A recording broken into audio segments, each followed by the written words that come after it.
Imagine you are sat behind the wheel of a finely tuned Porsche.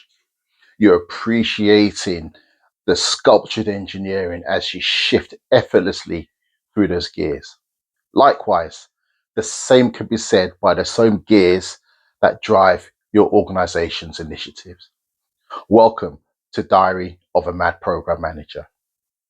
So today we will be covering those gears in slightly more detail. We'll be covering the OKRs, the KPIs, and the CSFs. So we're looking at what do they mean, what are their differences, best practices, and how they interact with each other and towards your organization's bigger picture. So let's start off with the OKR. So the OKR stands for Objectives and Key Results. So this is used as a framework to set ambitious goals and measure progress with key results, aka the vision. When do we use these? So these are used to set and track big level org priorities, usually during times of growth and or significant change. They also will align cross-functional teams across around a common outcome. How are they used?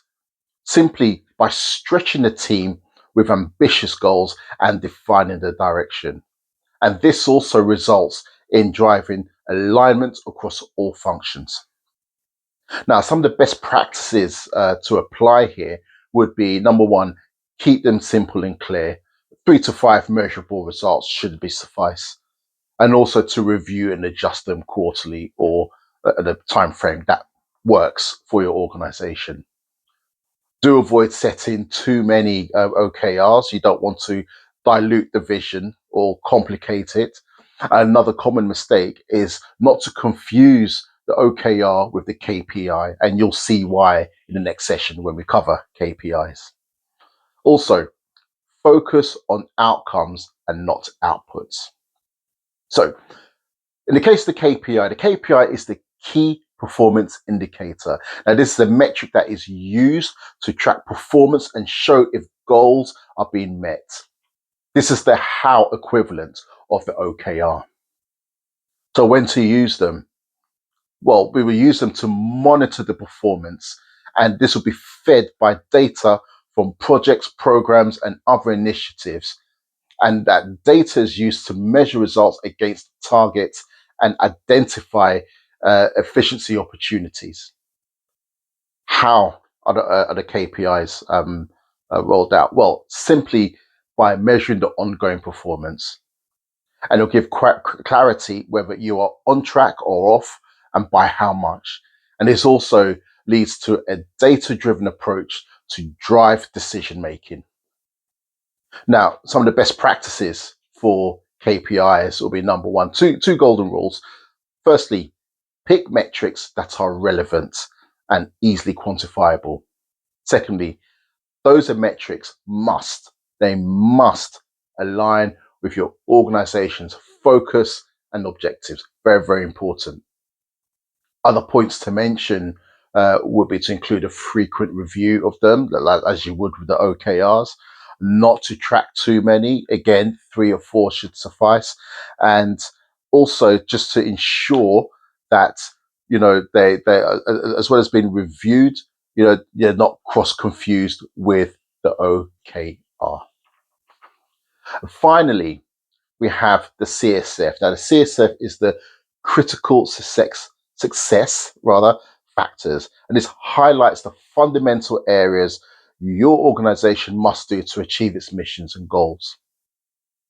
When will we use them? Well, to drive the setting of strategic priorities, and as a result, allowing the focusing of resource on what matters and where, and to guide cross-functional teams on where to prioritize delivery. The how is simple. In keeping with the strategy, focus and simple, you must identify the must-do areas for success. So you're taking a real myopic view now, and you can use the Moscow principle, which is the must-do, should do, could do, won't do, to help focus and channel your efforts on where your key key success parameters are. Best practices, again, as per the previous two metrics, listing too many success factors can dilute its effectiveness. Focusing on 3 to 5 CSFs, that will help retain focus across the board. But they must be hardwired to your organization's vision. Another point to ensure is that they are specific and not vague, which means that they are much easier to communicate clearly and to all the teams and stakeholders. So let us know how you apply these three principles in your organization. Or is this new to you? Maybe you have more that were not covered here that could prove beneficial. As always, I would love to know. Do like, subscribe, drop your comments as well. Thank you for listening and watching, and catch you on the next episode of Diary of a Mad Program Manager. Ciao.